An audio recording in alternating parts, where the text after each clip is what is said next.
On a eu chaud. Ouais. Enfin, je sais pas si on a eu chaud ou si on a eu froid. C'est flippant. Hein. Un des deux, de Chronique toute de Léon. façon, ouais, c'est un peu flippant.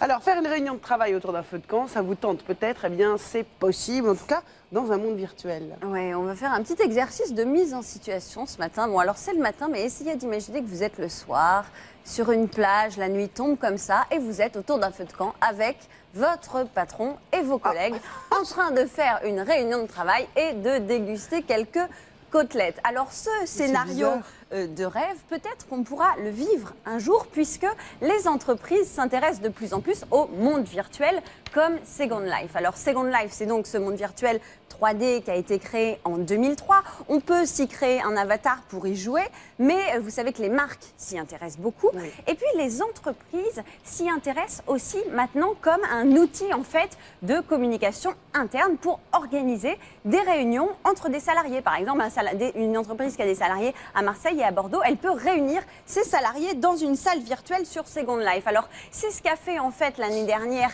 IBM, qui est vraiment pionnière là-dessus sur Second Life. IBM a organisé un grand séminaire qui a réuni plusieurs centaines de personnes et ça intéresse aussi les entreprises françaises. Pourquoi?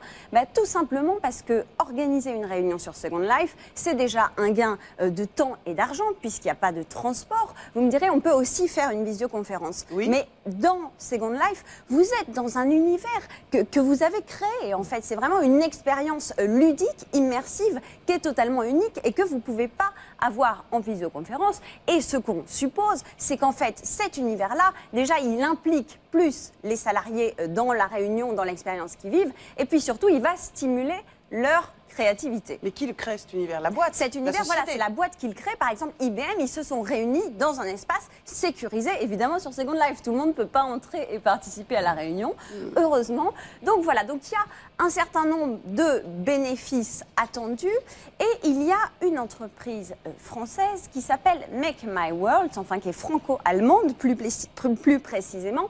Et Make My World a été accrédité par Second Life pour promouvoir ce type de solution, donc d'intranet 3D, auprès des entreprises. On a rencontré sa cofondatrice qui s'appelle Hélène Zuilly et on lui a demandé si un jour les réunions virtuelles remplaceraient les réunions réelles.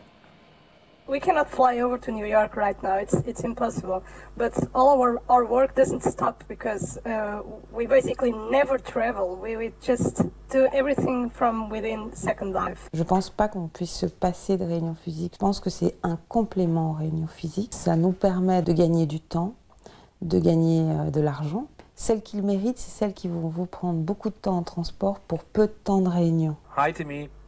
Hi Timmy. Quand je monte une réunion de 200 personnes dans Second Life, c'est autant de personnes que je n'ai pas fait voyager, donc beaucoup plus une orientation pour l'entreprise inscrite dans le développement durable. Hello, my name is Leni. I'm located in Berlin actually. Ça concerne de la petite entreprise jusqu'à la multinationale. Ça concerne tous les secteurs d'activité. Il y a peut-être des secteurs d'activité où on modélise plus, où on a plus besoin de modélisation. Par exemple, une réunion d'architectes, le secteur immobilier, le secteur touristique peuvent être plus concernés que d'autres. Est-ce qu'au final, ce n'est pas qu'une question d'argent, Emmanuel? Alors, évidemment, ça permet à l'entreprise, donc comme elle disait, de gagner du temps et de l'argent sur les transports. Et puis, on fait valoir aussi le côté, on réduit les émissions de CO2 puisqu'on ne fait plus voyager les gens. Mais la question vraiment brûlante, la vraie question, c'est à qui va profiter, en fait, qui va bénéficier de ces économies de temps et d'argent? Est-ce que alors, c'est les entreprises, mais est-ce que c'est plus l'entreprise? Est-ce que ce sera plus le salarié?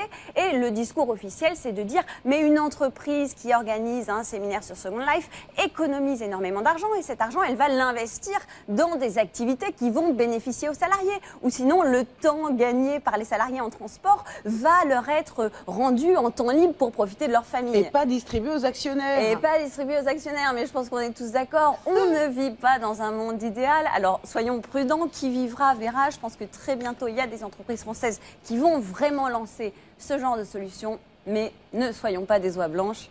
il faudra voir ce qu'on va en faire exactement. Léon? J'aimerais bien voir le jour où un hacker va réussir à casser les C'est ça. firewalls de Second Life. Et j'imagine l'état-major d'IBM avec le type qui s'invite sous forme d'éléphant rose volant au milieu de la Alors, réunion. ce serait Ça rigolo, serait mais assez drôle, justement, ouais. ils sont en train de penser à ça et puis d'essayer toujours plus de sécuriser ces univers. Second Life Pro, maintenant, une entreprise, elle pourra l'avoir sur ses propres serveurs. Il y a 14 entreprises qui testent ça dans le monde en ce moment. Donc, ils ont pensé à ces problèmes de sécurité, mais vous avez raison, sent on n'est trop jamais à drôle. l'abri d'un éléphant rose. Hein. Un éléphant rose, Emmanuel en a un en coup de cœur tout à l'heure. Vous allez voir, il est extraordinaire son coup Il de est cœur. lourd, hein. Oh, il est formidable. Revenez, c'est juste après la pub.